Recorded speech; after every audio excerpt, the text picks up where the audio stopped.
아들의 목소리는 차가웠습니다. 복수는 아들의 눈을 보며 조심스럽게 말했습니다. 그냥 내가 필요할 것 같아서. 필요하다고요?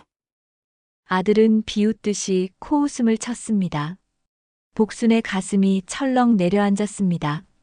아들의 반응이 예상했던 것보다 훨씬 차갑게 느껴졌습니다. 아들은 자리에서 일어나며 봉투를 손으로 밀어냈습니다. 또 돈 얘기예요? 이제 이런 거 필요 없어요. 아들의 목소리가 커졌습니다. 복수는 당황하며 봉투를 다시 아들에게 내밀었습니다. 아니야. 이건 그게 아니라. 그게 아니면 뭐예요? 어머니는 맨날 이래요. 돈으로 다 해결할 수 있다고 생각하시는 거예요? 아들의 말에 복수는 할 말을 잃었습니다. 복수는 봉투를 든 손을 천천히 내렸습니다.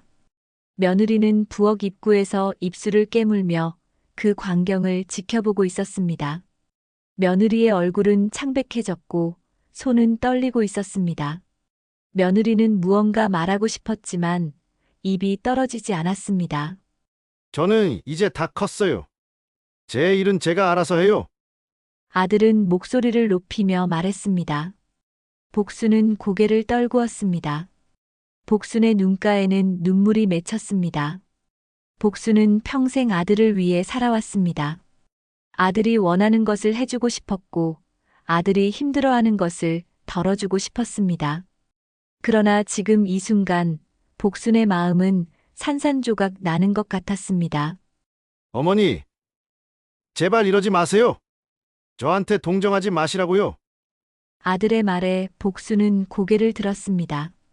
복순의 눈에서 눈물 한 방울이 흘러내렸습니다. 동정이 아니야. 내가 내 자식이니까. 자식이라고 해서 다 해줄 수 있는 게 아니에요. 어머니는 제 형편도 모르시면서 왜 이러세요? 아들의 목소리에는 분노가 섞여 있었습니다. 복수는 입술을 깨물며 참았습니다. 복수는 아들의 형편을 알고 있었습니다. 아들이 사업에 실패했다는 것도 빚이 있다는 것도 복수는 다 알고 있었습니다. 그래서 이 봉투를 준비한 것이었습니다. 그러나 아들은 그것을 모르고 있었습니다. 손주가 소파에서 일어나 아빠에게 다가갔습니다. 손주는 아빠의 바지를 잡아당기며 울먹이는 목소리로 말했습니다. 아빠, 할머니한테 왜 그래요? 할머니 기분 나빠 보여요. 손주의 말에 아들은 잠시 멈칫했습니다. 아들은 손주를 내려다보며 한숨을 내쉬었습니다. 그러나 아들의 표정은 여전히 굳어 있었습니다. 오늘도 따뜻한 이야기로 찾아뵙게 되어 반갑습니다. 이야기가 시작되기 전에 무료인 구독과 좋아요 한 번씩 눌러주세요. 추석 전날 저녁이었습니다. 김복수는 부엌 한쪽에 앉아 작은 봉투를 무릎 위에 올려놓고 있었습니다. 봉투는 낡았지만 정성스럽게 접혀 있었고 복순의 손길이 닿을 때마다 바스락거리는 소리를 냈습니다. 복수는 그 소리를 들으며 깊은 한숨을 내쉬었습니다. 70년을 살아오면서 이렇게 마음이 무거웠던 적이 있었던가 싶었습니다. 이걸 과연 받아줄까? 복수는 혼잣말을 중얼거렸습니다. 봉투 안에는 무엇이 들어있는지 아무도 몰랐습니다. 아들도 며느리도 손주도 모르는 일이었습니다. 복순만이 알고 있는 비밀이었습니다. 복수는 봉투를 가슴팍에 꼭 안고 눈을 감았습니다. 그리고 내일 추석날 가족들이 모두 모이는 자리에서 이 봉투를 아들에게 건네야겠다고 다짐했습니다. 복순의 마음속에는 오랜 세월 동안 쌓여온 무언가가 있었습니다. 그것은 말로 표현할 수 없는 그저 부모만이 느낄 수 있는 깊은 걱정과 사랑이었습니다. 창밖으로는 가을바람이 불어왔습니다. 복수는 창문 너머로 보이는 달을 바라보았습니다. 추석 전날의 달은 유난히 밝고 둥글었습니다.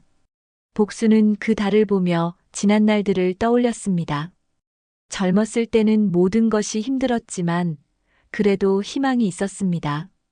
아이들을 키우며 고생했지만 그 고생이 행복으로 느껴졌던 시절도 있었습니다. 그러나 세월이 흐르며 아이들은 자랐고 복수는 늙어갔습니다. 어느새 복순의 손등에는 주름이 가득했고 허리는 구부정해졌습니다.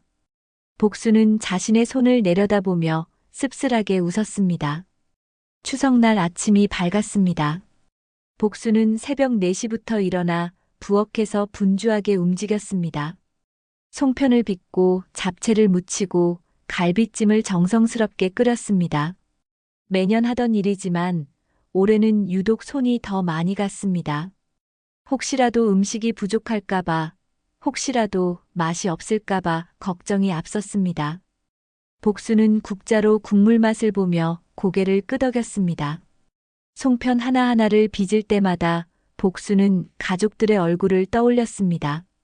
아들이 좋아하던 깨송편, 며느리가 좋아하던 콩송편, 손주가 좋아하던 밤송편. 복순의 손길에는 정성이 가득했습니다. 이 정도면 되겠지. 복수는 완성된 음식들을 바라보며 만족스러운 표정을 지었습니다. 그러나 그 표정 뒤에는 불안함이 숨어 있었습니다. 오늘만큼은 가족들이 편안하게 웃었으면 좋겠다는 바람이 있었습니다. 복수는 앞치마를 매만지며 거울을 보았습니다. 거울 속 복순의 얼굴에는 세월의 흔적이 역력했습니다. 복수는 거울 속 자신에게 말했습니다. 오늘은 잘해보자. 용기 내자. 오전 11시쯤 아들 부부와 손주가 도착했습니다. 현관문이 열리는 소리와 함께 손주의 맑은 목소리가 들려왔습니다. 할머니, 저 왔어요.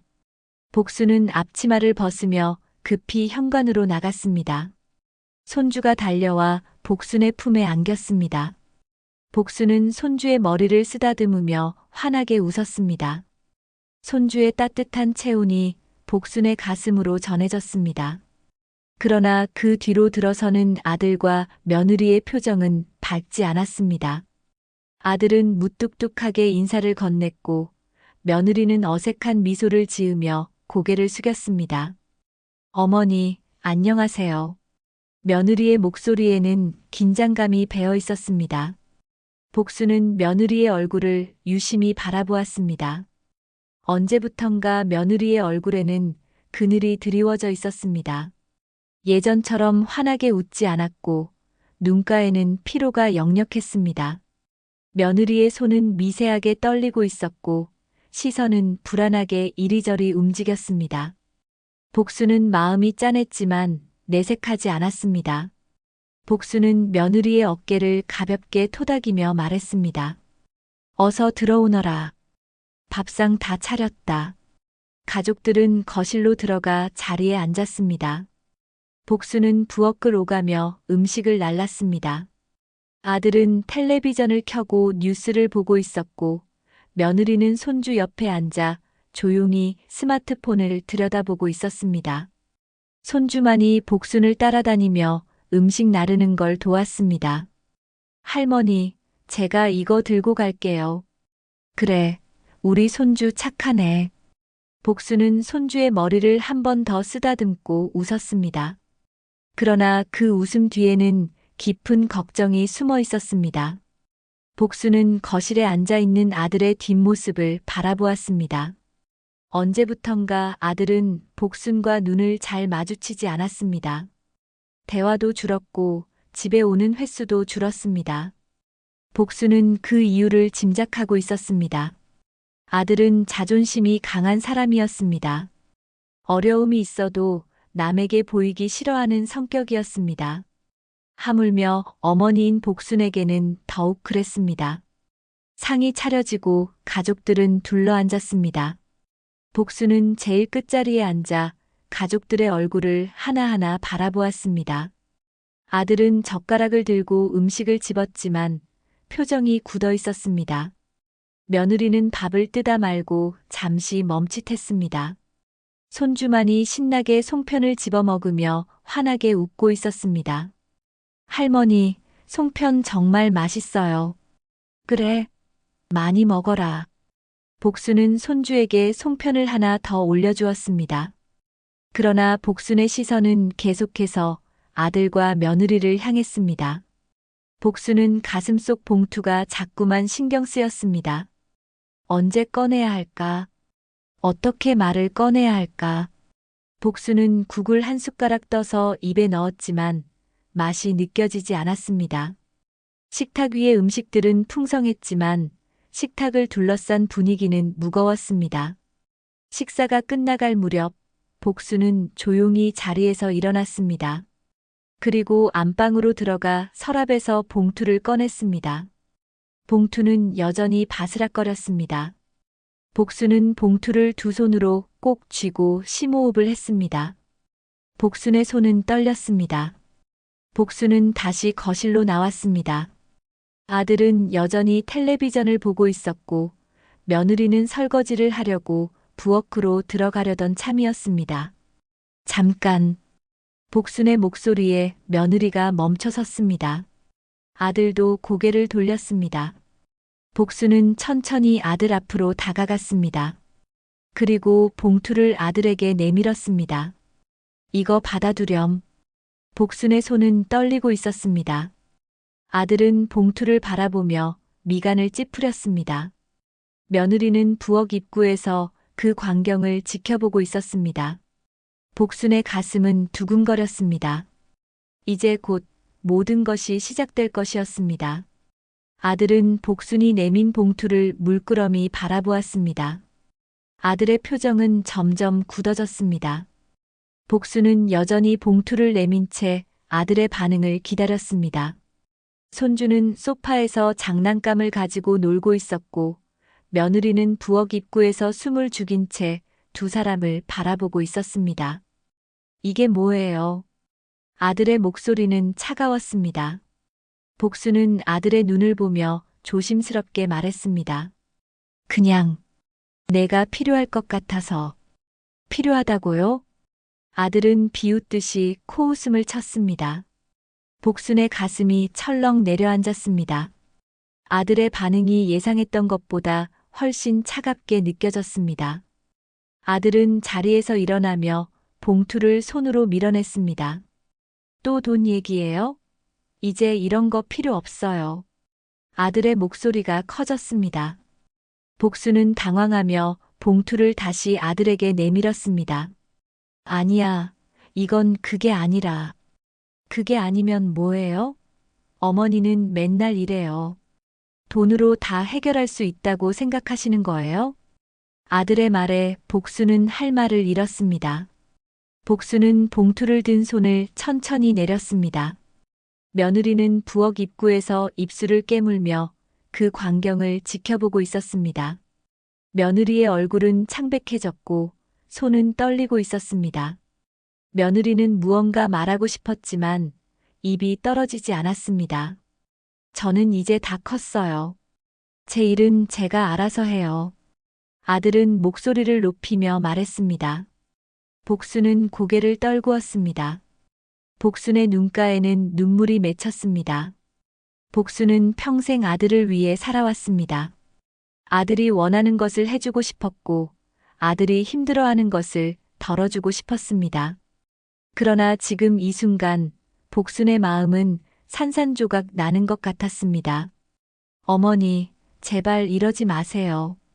저한테 동정하지 마시라고요. 아들의 말에 복순은 고개를 들었습니다. 복순의 눈에서 눈물 한 방울이 흘러내렸습니다. 동정이 아니야. 내가 내 자식이니까. 자식이라고 해서 다 해줄 수 있는 게 아니에요. 어머니는 제 형편도 모르시면서 왜 이러세요? 아들의 목소리에는 분노가 섞여 있었습니다. 복순은 입술을 깨물며 참았습니다. 복순은 아들의 형편을 알고 있었습니다. 아들이 사업에 실패했다는 것도 빚이 있다는 것도 복순은 다 알고 있었습니다. 그래서 이 봉투를 준비한 것이었습니다. 그러나 아들은 그것을 모르고 있었습니다. 손주가 소파에서 일어나 아빠에게 다가갔습니다. 손주는 아빠의 바지를 잡아당기며 울먹이는 목소리로 말했습니다. 아빠, 할머니한테 왜 그래요? 손주의 말에 아들은 잠시 멈칫했습니다. 그러나 아들의 표정은 여전히 굳어 있었습니다. 손주야, 이건 어른들 얘기야. 넌 조용히 있어. 아들은 손주를 소파로 다시 앉혔습니다. 손주는 눈물을 글썽이며 할머니를 바라보았습니다. 복수는 손주에게 괜찮다는 듯 고개를 끄덕였습니다. 그러나 복순의 마음은 괜찮지 않았습니다. 복수는 봉투를 꼭 쥔 채 거실 한쪽에 서 있었습니다. 며느리가 조심스럽게 입을 열었습니다. 여보, 어머니 마음이. 당신도 가만히 있어요. 아들은 며느리의 말을 끊으며 차갑게 말했습니다. 며느리는 입을 다물고 고개를 숙였습니다. 며느리의 눈에도 눈물이 고였습니다. 며느리는 복순에게 미안한 마음이 가득했습니다. 며느리는 복순이 왜 이 봉투를 준비했는지 짐작하고 있었습니다. 혹시 저 봉투 안에 우리를 도와주려는 무언가가 들어있는 건 아닐까? 며느리의 가슴은 답답했습니다. 아들은 현관 쪽으로 걸어갔습니다. 아들은 신발을 신으며 말했습니다. 저 먼저 나갈게요. 회사에 급한 일이 있어서요. 지금 가려고? 며느리가 놀라며 물었습니다. 아들은 대답하지 않고 현관문을 열었습니다. 복수는 아들의 뒷모습을 바라보며 입술을 떨었습니다. 아들아. 복순의 목소리는 떨리고 있었습니다. 그러나 아들은 뒤돌아보지 않았습니다. 아들은 그대로 문을 닫고 나가버렸습니다. 현관문이 닫히는 소리가 거실에 울려 퍼졌습니다. 복순은 그 자리에 멍하니 서 있었습니다. 봉투는 여전히 복순의 손에 쥐어져 있었습니다. 며느리는 복순에게 다가가 조심스럽게 말했습니다. 어머니, 죄송해요. 남편이 요즘 스트레스가 많아서. 복순은 고개를 저으며 손을 내저었습니다. 괜찮다. 내 잘못이 아니야. 복순은 봉투를 가슴에 안고 천천히 안방으로 들어갔습니다. 며느리는 그런 복순의 뒷모습을 바라보며 눈물을 흘렸습니다. 손주는 소파에 앉아 울고 있었습니다. 거실에는 무거운 침묵만이 흘렀습니다. 복순은 안방 문을 닫고 침대에 앉았습니다. 복순은 봉투를 무릎 위에 올려놓고 한참을 바라보았습니다. 복순의 눈에서 눈물이 주르르 흘러내렸습니다. 복순은 평생 이렇게 마음이 아팠던 적이 없었습니다. 아들에게 거절당한 것이 아니라 아들의 마음이 닫혀 있다는 것이 더 슬펐습니다. 복순은 봉투를 꼭 안고 흐느꼈습니다. 거실에는 여전히 무거운 침묵이 흐르고 있었습니다. 며느리는 소파에 앉아 손주를 안고 있었습니다. 손주는 훌쩍이며 눈물을 닦았습니다. 며느리는 손주의 등을 토닥이며 조용히 달랬습니다. 울지 마. 괜찮아. 엄마, 할머니 왜 우는 거예요? 아빠가 할머니한테 나쁜 말 했잖아요. 손주의 말에 며느리는 할 말을 잃었습니다. 며느리는 복순에게 다가가고 싶었지만 선뜻 발이 떨어지지 않았습니다. 며느리는 손주를 소파에 앉히고 천천히 일어났습니다. 며느리는 안방 문 앞까지 걸어갔습니다. 며느리는 문 앞에서 잠시 망설였습니다. 며느리는 손을 들어 문을 두드리려다가 다시 손을 내렸습니다. 며느리는 입술을 깨물며 생각했습니다. 지금 들어가서 뭐라고 말해야 할까? 어떻게 위로해야 할까? 며느리는 자신도 모르게 눈물이 흘러내렸습니다. 어머니. 며느리는 작은 목소리로 불러보았습니다. 그러나 안방에서는 아무 대답이 없었습니다. 며느리는 문 앞에 서서 한참을 기다렸습니다. 며느리의 머릿속에는 복잡한 생각들이 꼬리를 물고 이어졌습니다. 저 봉투 안에는 대체 무엇이 들어있는 걸까? 어머니는 왜 저렇게까지 아들에게 전하려고 했던 걸까? 며느리는 궁금했지만 차마 물어볼 수가 없었습니다. 며느리는 다시 거실로 돌아왔습니다. 손주는 여전히 소파에 앉아 장난감을 만지작거리고 있었습니다. 그러나 손주의 표정은 밝지 않았습니다. 며느리는 손주 옆에 앉으며 말했습니다. 손주야, 우리 집에 갈까? 할머니는요? 손주가 눈을 동그랗게 뜨며 물었습니다. 며느리는 안방 쪽을 다시 한번 바라보았습니다. 할머니는 좀 쉬셔야 할 것 같아. 우리는 집에 가서 아빠 기다리자. 손주는 고개를 끄덕였습니다. 며느리는 손주의 손을 잡고 일어났습니다. 며느리는 현관으로 가면서도 계속 안방을 돌아보았습니다. 며느리는 복순에게 인사라도 하고 가야 할 것 같았지만 지금은 그냥 조용히 나가는 게 나을 것 같았습니다. 며느리는 신발을 신으며 손주에게 말했습니다. 할머니한테 전화 드려야겠다. 집에 가면. 며느리와 손주가 집을 나서자 거실은 더욱 고요해졌습니다. 안방에서는 여전히 아무 소리도 들리지 않았습니다. 복순은 침대에 앉아 봉투를 무릎 위에 올려놓고 있었습니다. 복순의 눈은 붉게 부어 있었고 눈물 자국이 뺨에 남아 있었습니다. 복순은 봉투를 바라보며 긴 한숨을 내쉬었습니다. 내가 뭘 잘못한 걸까? 복순은 혼잣말을 중얼거렸습니다. 복순은 평생 아들을 위해 살아왔습니다. 아들이 잘 되기를 바라는 마음으로 모든 것을 희생했습니다. 그러나 지금 아들은 복순의 마음을 이해하지 못하고 있었습니다. 복순은 그것이 너무나 슬펐습니다. 복순은 봉투를 꼭 쥐며 눈물을 흘렸습니다. 밤이 되었습니다. 며느리는 집에 돌아와 소파에 앉아 있었습니다. 아들은 아직 돌아오지 않았습니다. 며느리는 휴대전화를 들고 복순에게 전화를 걸어볼까 고민했습니다.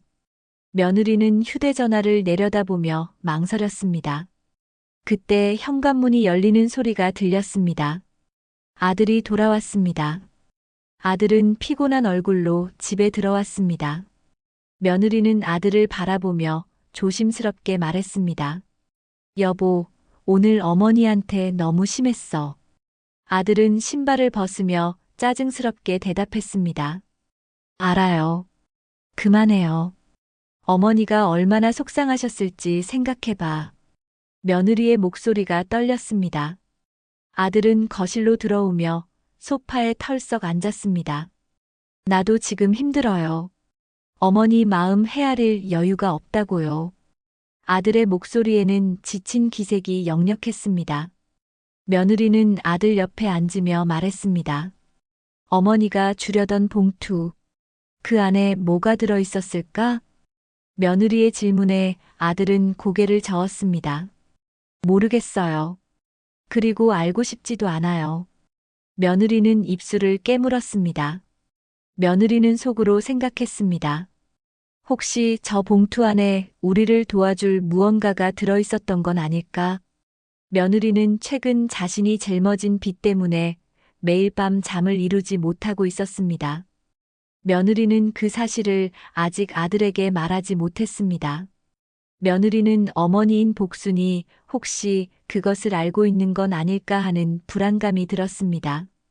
며느리는 자리에서 일어나 방으로 들어갔습니다. 며느리는 서랍을 열고 그 안에 숨겨둔 독촉장들을 꺼냈습니다. 빨간 글씨로 쓰인 독촉장들이 며느리의 손에 쥐어졌습니다. 며느리는 독촉장을 바라보며 눈물을 흘렸습니다. 며느리는 이 빚을 어떻게 갚아야 할지 막막했습니다. 며느리는 독촉장을 다시 서랍에 넣고 문을 닫았습니다. 거실에서는 아들이 텔레비전을 켜고 있었습니다.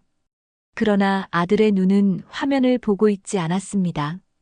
아들의 머릿속에는 오늘 어머니의 모습이 계속 떠올랐습니다. 어머니의 떨리는 손, 어머니의 눈물, 어머니의 목소리. 아들은 고개를 저으며 그 생각을 지우려 했습니다. 그러나 지워지지 않았습니다. 복수는 여전히 안방에 앉아 있었습니다. 복수는 봉투를 서랍에 다시 넣고 문을 닫았습니다. 복수는 창밖을 바라보았습니다. 달은 여전히 밝게 빛나고 있었습니다.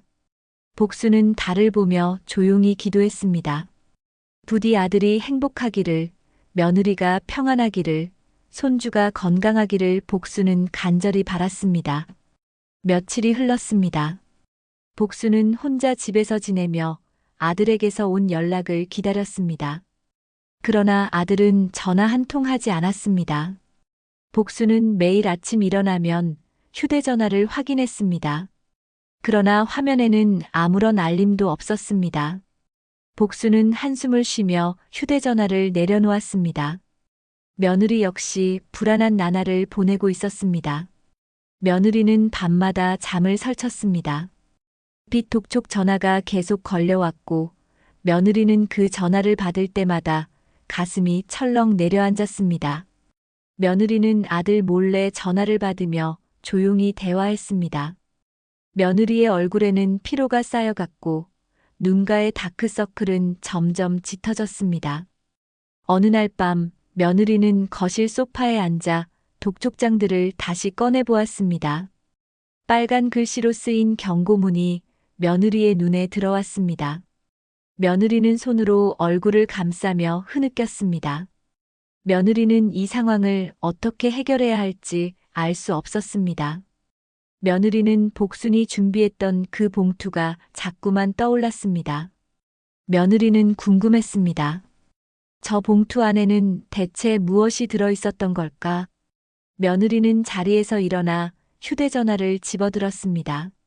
며느리는 복순의 번호를 눌렀습니다. 전화벨이 울렸습니다. 한 번, 두 번, 세 번. 그러나 복순은 전화를 받지 않았습니다. 며느리는 전화를 끊고 다시 소파에 주저앉았습니다. 며느리는 어머니께 직접 가서 여쭤봐야 할까 고민했습니다. 그러나 며느리는 용기가 나지 않았습니다. 다음 날 아침 며느리는 결심을 했습니다. 며느리는 손주를 유치원에 보낸 후 복순의 집으로 향했습니다. 며느리는 버스를 타고 가는 내내 가슴이 두근거렸습니다. 며느리는 복순의 집 앞에 도착해 초인종을 눌렀습니다. 잠시 후 복순이 문을 열었습니다. 어머니.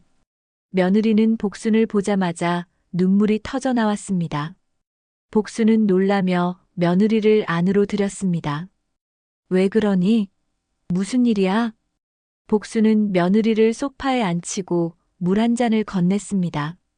며느리는 물을 한 모금 마시고 눈물을 닦았습니다. 며느리는 한참을 말없이 앉아 있다가 조심스럽게 입을 열었습니다. 어머니, 죄송해요. 그날 일. 복수는 며느리의 손을 꼭 잡으며 고개를 저었습니다. 괜찮다. 내 잘못이 아니야. 며느리는 복순의 손을 잡은 채 울먹이며 말했습니다. 어머니, 그날 주시려던 봉투. 그 안에 뭐가 들어 있었어요? 복순은 잠시 망설였습니다. 복순은 며느리의 얼굴을 유심히 바라보았습니다. 며느리의 눈에는 절박함이 가득했습니다.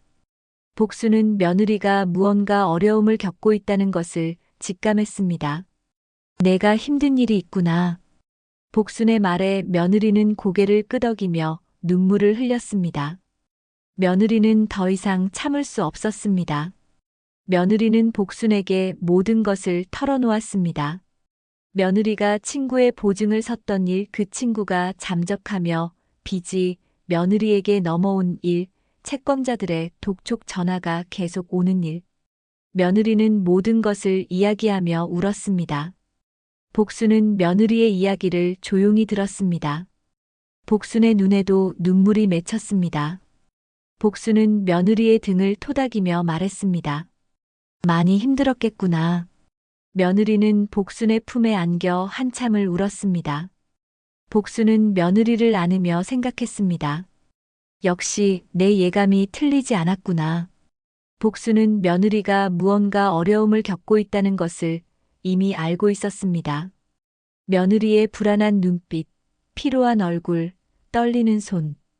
복순은 모든 것을 눈치채고 있었습니다. 며느리는 울음을 그치고 고개를 들었습니다.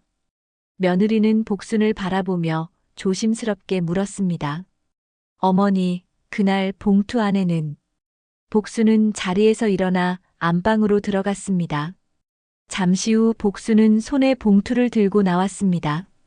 복수는 며느리 앞에 앉으며 봉투를 테이블 위에 올려놓았습니다. 열어봐라. 며느리는 떨리는 손으로 봉투를 집어들었습니다. 며느리는 천천히 봉투를 열었습니다. 봉투 안에서 하얀 종이가 나왔습니다. 며느리는 종이를 펼쳤습니다. 그 순간 며느리의 눈이 커졌습니다. 종이 위에는 수표가 붙어 있었습니다. 10억 원이라는 숫자가 또렷하게 쓰여 있었습니다. 며느리는 숨이 멎는 것 같았습니다. 며느리는 수표 아래에 적힌 쪽지를 보았습니다. 쪽지에는 복순의 글씨로 이렇게 쓰여 있었습니다. 빚은 걱정 말고 아이 잘 키워라. 며느리는 쪽지를 읽으며 눈물을 흘렸습니다. 며느리는 복순을 바라보며 말을 잇지 못했습니다. 어머니, 이게... 복순은 며느리의 손을 잡으며 조용히 말했습니다. 내가 힘들다는 거 알고 있었어. 내가 다 알아. 며느리는 복순의 손을 꼭 잡으며 눈물을 쏟아냈습니다. 며느리는 복순 앞에 무릎을 꿇었습니다. 어머니, 죄송해요. 제가 어리석었어요. 복순은 며느리를 일으켜 세우며 말했습니다. 일어나라. 무릎 꿇을 일 없어. 며느리는 복순을 꼭 안았습니다. 며느리는 복순의 품에서 한참을 울었습니다. 복순은 며느리를 토닥이며 조용히 위로했습니다. 거실에는 두 사람의 흐느낌만이 흘렀습니다. 복순은 며느리의 등을 쓰다듬으며 생각했습니다. 이제 이 일을 아들에게 어떻게 말해야 할까? 복순의 마음은 여전히 무거웠습니다. 며느리는 복순의 집을 나서며 가슴속에 무거운 짐을 안고 돌아갔습니다. 수표는 며느리의 가방 안에 들어 있었습니다. 며느리는 버스를 타고 가는 내내 창밖을 바라보며 생각에 잠겼습니다. 이 사실을 남편에게 어떻게 말해야 할까? 며느리는 입술을 깨물었습니다. 며느리는 남편이 어떤 반응을 보일지 두려웠습니다. 며칠이 지났습니다. 며느리는 여전히 남편에게 그 사실을 말하지 못했습니다. 며느리는 매일 밤 잠자리에 누워 고민했습니다. 그러나 용기가 나지 않았습니다. 며느리는 남편의 자존심을 알고 있었습니다. 어머니에게 거절했던 그 봉투 안에 10억 원이 들어 있었다는 사실을 알게 되면 남편은 어떤 반응을 보일까? 며느리는 두려웠습니다. 어느 날 오후 며느리가 집에 혼자 있을 때 초인종이 울렸습니다. 며느리는 현관으로 나가 문을 열었습니다. 문 밖에는 정장을 입은 남자 2명이 서 있었습니다. 며느리는 순간 얼어붙었습니다. 며느리는 그들이 누구인지 단번에 알아차렸습니다. 김미숙 씨 맞으십니까? 남자 중 한 명이 차갑게 물었습니다. 며느리는 고개를 끄덕였습니다. 남자는 서류를 꺼내며 말했습니다. 채무 변제 독촉건으로 왔습니다. 오늘까지 3천만 원을 입금하지 않으시면 법적 조치에 들어가겠습니다. 며느리의 얼굴은 창백해졌습니다. 며느리는 떨리는 목소리로 말했습니다. 조금만 시간을 주세요. 더 이상 시간은 없습니다. 오늘 안으로 입금하세요. 남자들은 서류를 며느리에게 건네고 돌아섰습니다. 며느리는 그 자리에 멍하니 서서 남자들의 뒷모습을 바라보았습니다. 며느리는 손이 떨려 서류를 제대로 잡을 수가 없었습니다. 며느리는 문을 닫고 거실로 들어와 소파에 주저앉았습니다. 저녁이 되어 남편이 퇴근했습니다. 남편은 집에 들어서자마자 며느리의 이상한 기색을 눈치챘습니다. 무슨 일 있어? 며느리는 고개를 저으며 대답했습니다. 아무 일도 없어. 그러나 며느리의 목소리는 떨리고 있었습니다. 남편은 며느리를 유심히 바라보았습니다. 남편은 며느리 옆에 앉으며 물었습니다. 뭔가 숨기는 거 있지? 며느리는 입술을 깨물었습니다. 며느리는 더 이상 숨길 수 없다는 것을 깨달았습니다. 며느리는 깊은 숨을 들이쉬고 천천히 입을 열었습니다. 여보, 사실은 며느리는 모든 것을 털어놓았습니다.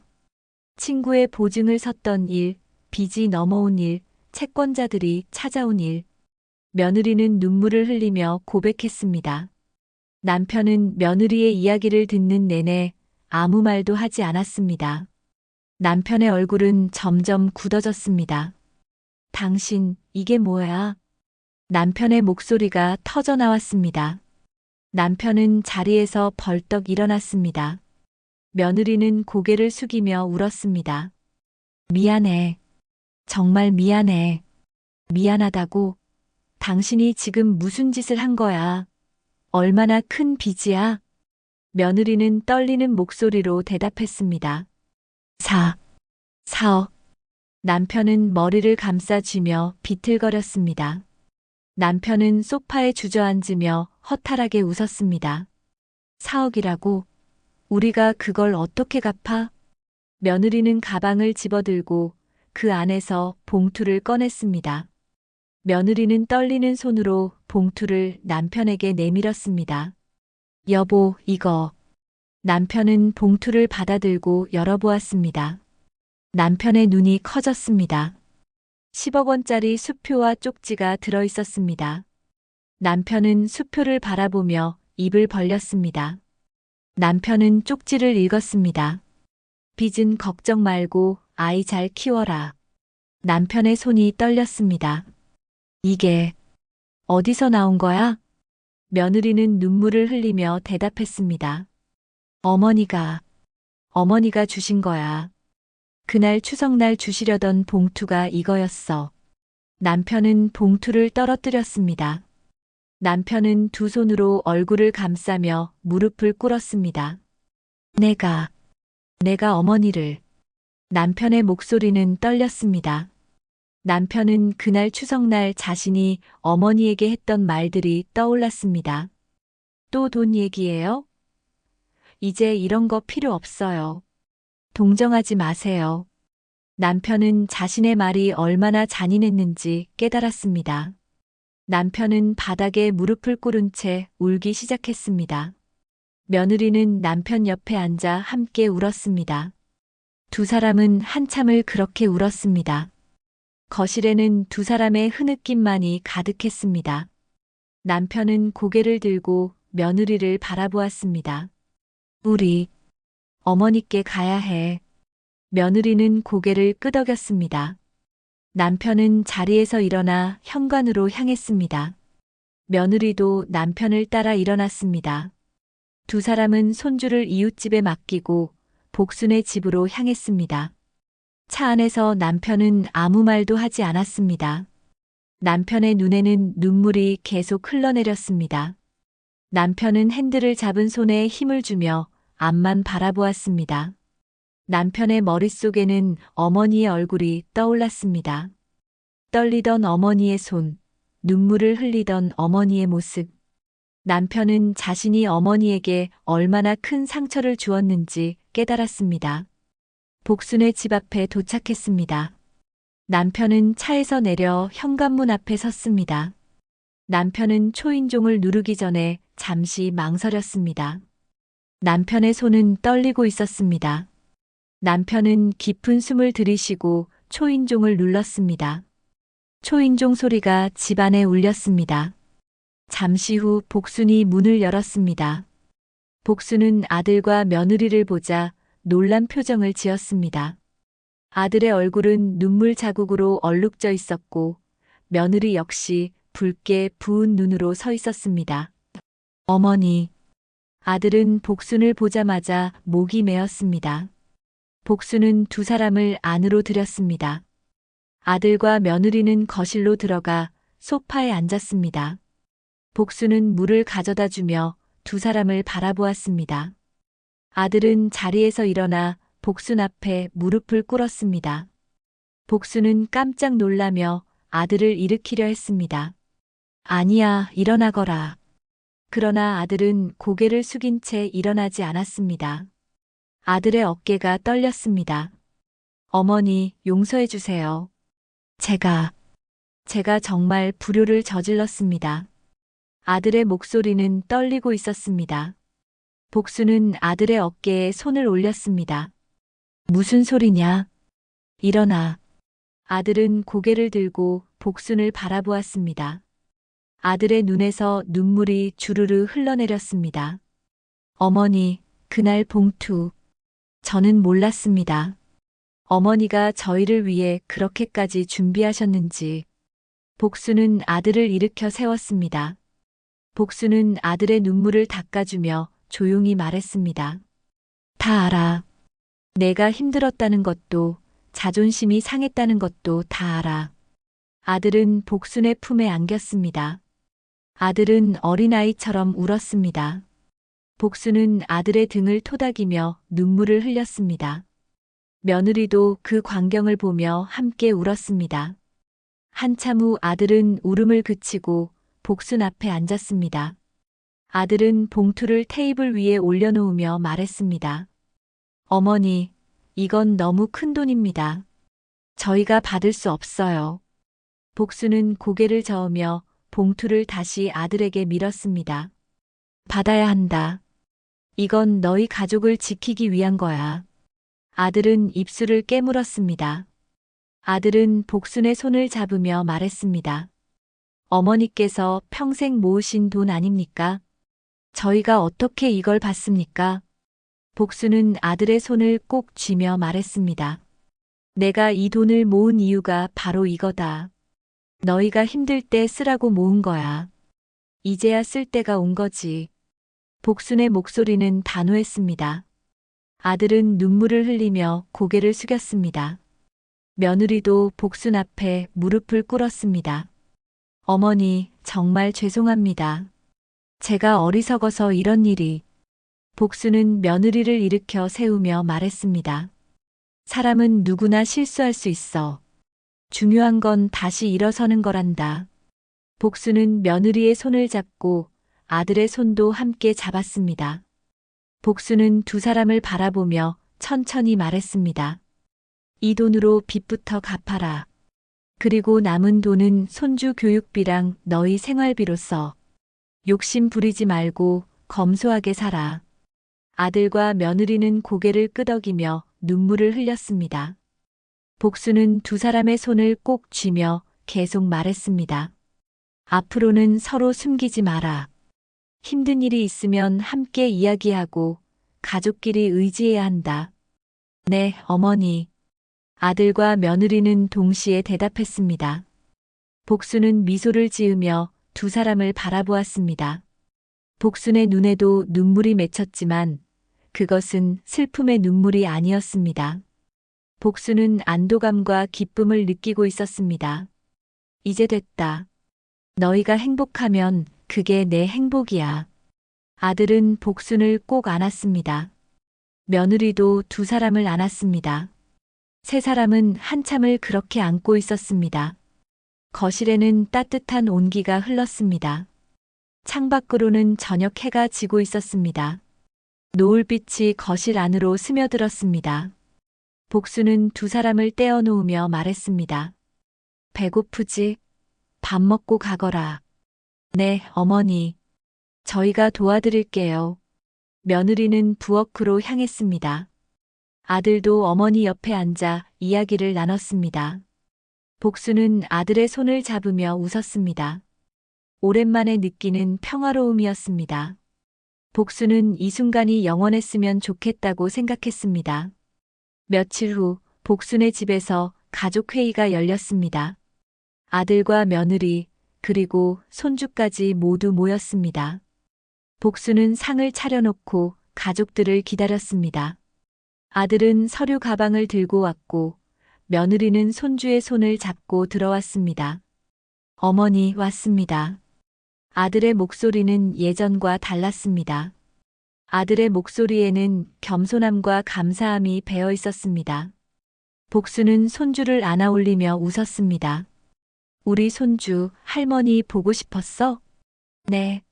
할머니 너무 보고 싶었어요. 손주는 복순의 품에 안겨 웃었습니다. 복순은 손주의 머리를 쓰다듬으며 행복한 표정을 지었습니다.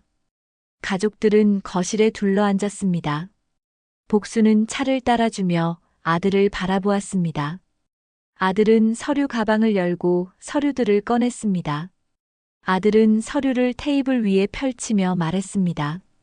어머니, 보고 드릴 게 있습니다. 복수는 서류를 바라보았습니다. 서류에는 빚 완납 증명서와 통장 사본이 있었습니다. 아들은 서류를 가리키며 설명했습니다. 어머니께서 주신 돈으로 모든 빚을 갚았습니다. 그리고 남은 돈은 여기 이 통장에 넣어뒀습니다. 복수는 서류를 천천히 살펴보았습니다. 복순의 눈에 눈물이 고였습니다. 복수는 아들의 손을 잡으며 말했습니다. 잘했구나. 정말 잘했어. 며느리도 복순 옆에 앉으며 말했습니다. 어머니, 정말 감사합니다. 어머니 덕분에 저희가 다시 시작할 수 있게 됐어요. 복수는 며느리의 손도 잡으며 고개를 끄덕였습니다. 복수는 두 사람을 바라보며 천천히 입을 열었습니다. 이제부터가 진짜 시작이야. 돈으로 문제를 해결한 건 첫걸음일 뿐이란다. 복순의 목소리는 단호했습니다. 아들과 며느리는 복순의 말을 귀 기울여 들었습니다.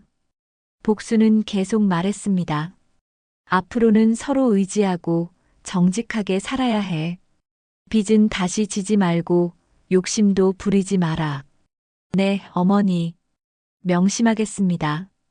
아들은 고개를 숙이며 대답했습니다. 며느리도 고개를 끄덕였습니다. 복수는 손주를 바라보며 말했습니다. 그리고 가장 중요한 건 이 아이야.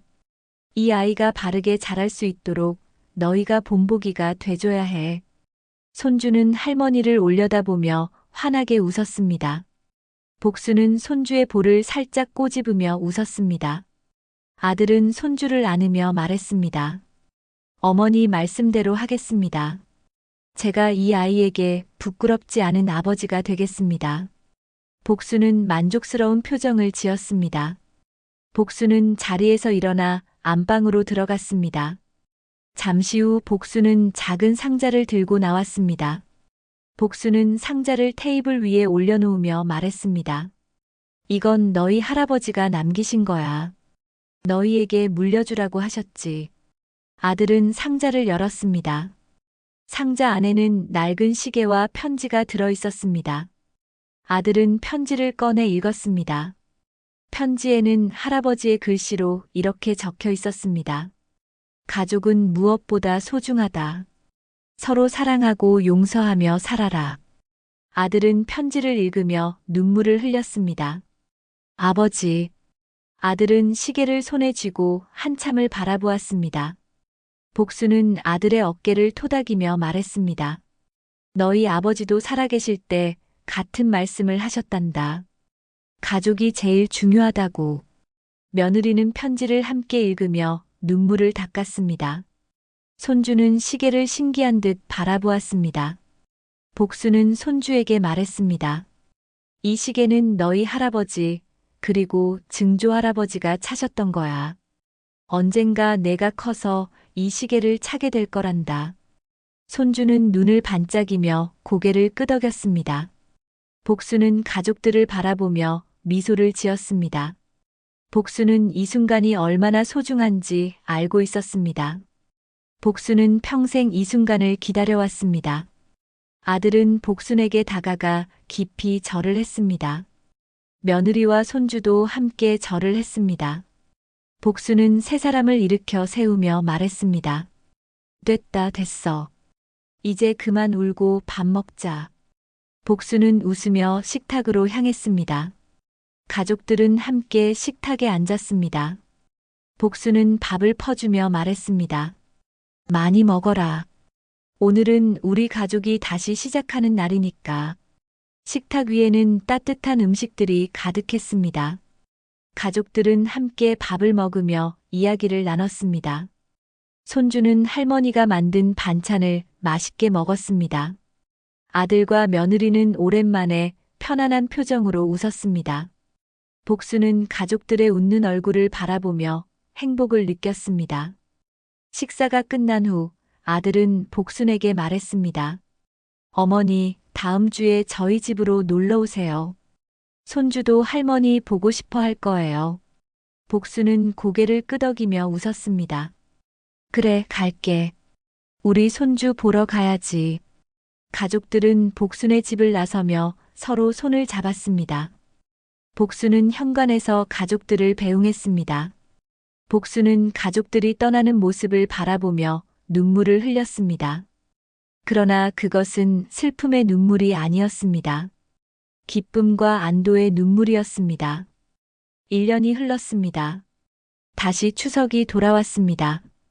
복순은 이른 새벽부터 일어나 부엌에서 음식을 준비했습니다.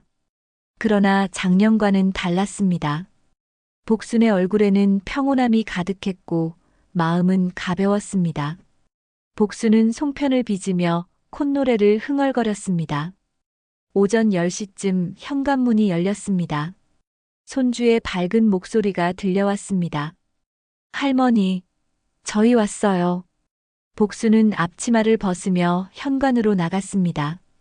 손주가 달려와 복순의 품에 안겼습니다. 복순은 손주를 꼭 안으며 웃었습니다. 아들과 며느리도 함께 들어왔습니다. 며느리의 손에는 큰 봉지가 들려 있었습니다. 어머니, 제가 음식 만들어 왔어요. 며느리는 봉지를 들어 올리며 환하게 웃었습니다. 복순은 며느리의 손을 잡으며 말했습니다. 고맙구나. 우리 며느리 요리 솜씨가 늘었네. 며느리는 수줍게 웃으며 부엌으로 향했습니다. 아들은 복순 옆에 앉으며 말했습니다. 어머니, 건강하시죠? 그럼 아주 건강해. 내가 잘 지내는 모습 보니까 더 건강해진 것 같아. 복순은 아들의 손을 잡으며 웃었습니다. 아들의 얼굴에는 예전의 어두운 그림자가 사라져 있었습니다. 아들은 밝고 편안한 표정을 짓고 있었습니다. 가족들은 함께 상을 차렸습니다. 복순이 만든 음식과 며느리가 만든 음식이 상 위에 가득 올려졌습니다. 손주는 할머니 옆에 앉아 신나게 이야기했습니다. 할머니, 저 이번에 학교에서 상 받았어요. 정말? 우리 손주 대단하네. 복순은 손주의 머리를 쓰다듬으며 자랑스러워했습니다. 며느리가 부엌에서 나오며 말했습니다. 어머니, 이 아이가 반에서 1등 했어요. 선생님이 칭찬을 많이 하셨대요. 복순은 손주를 안으며 웃었습니다. 복순은 손주의 볼에 뽀뽀를 해주었습니다.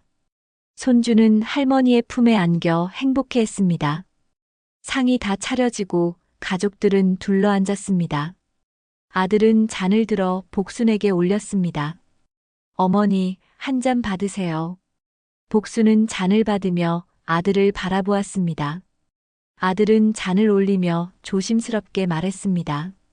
어머니, 작년 추석일 정말 죄송했습니다.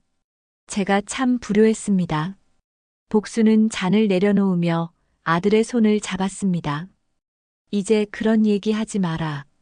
다 지난 일이야. 복순의 목소리는 따뜻했습니다. 아들은 눈물을 글썽이며 고개를 숙였습니다. 며느리도 잔을 들어 복순에게 올렸습니다. 어머니, 저희를 용서해 주시고 다시 기회를 주셔서 감사합니다. 복순은 며느리의 잔을 받으며 미소를 지었습니다. 복순은 두 사람을 바라보며 천천히 말했습니다. 가족이란 게 그런 거란다. 힘들 때 서로 의지하고 잘못했을 때 용서하고 함께 일어서는 거지. 복순의 말에 아들과 며느리는 고개를 끄덕였습니다. 손주도 작은 목소리로 말했습니다. 저도 할머니처럼 착한 사람이 될 거예요. 복순은 손주를 안으며 웃었습니다. 가족들은 함께 식사를 시작했습니다. 식탁 위에는 웃음소리가 끊이지 않았습니다. 복순은 가족들의 얼굴을 하나하나 바라보며 행복을 느꼈습니다. 식사가 끝난 후 가족들은 거실에 둘러앉아 차를 마셨습니다. 아들은 복순에게 말했습니다. 어머니, 요즘 사업이 잘 되고 있어요. 작은 회사지만 직원들도 몇 명 뽑았습니다. 복수는 기쁜 표정으로 고개를 끄덕였습니다. 잘 됐구나. 그런데 욕심은 부리지 마라. 네, 어머니. 어머니 말씀 잊지 않고 있습니다. 며느리도 말했습니다. 저도 요즘 자격증 공부하고 있어요. 내년에는 일자리를 구하려고요. 복수는 며느리의 손을 잡으며 말했습니다.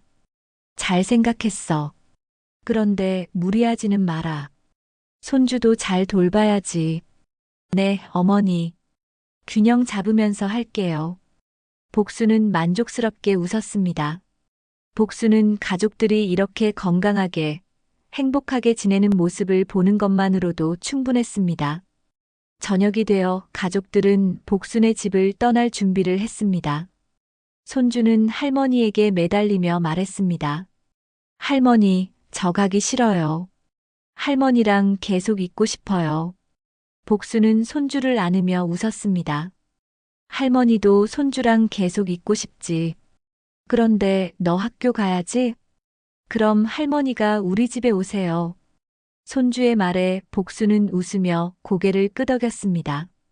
그래, 곧 갈게. 우리 손주 보러. 아들과 며느리는 복순에게 인사를 했습니다. 복수는 현관까지 나와 가족들을 배웅했습니다. 가족들이 차에 타고 손을 흔들었습니다. 복순도 손을 흔들며 웃었습니다. 차가 멀어져 가는 모습을 바라보며 복수는 눈물을 흘렸습니다. 그러나 그것은 행복의 눈물이었습니다. 복수는 집 안으로 들어와 거실에 앉았습니다.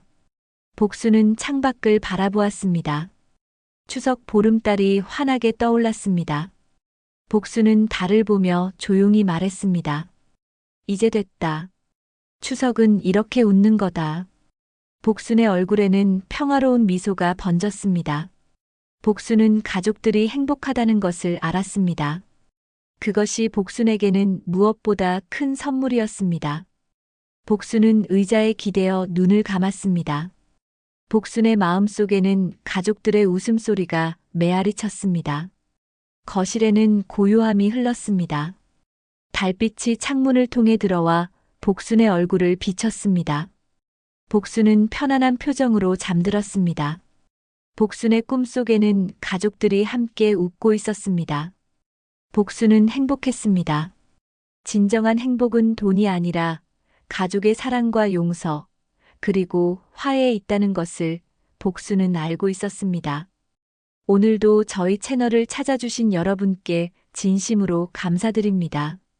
이야기가 마음에 드신다면 무료인 구독과 좋아요 버튼을 눌러주시고 댓글로 여러분의 소중한 인생 이야기도 들려주세요.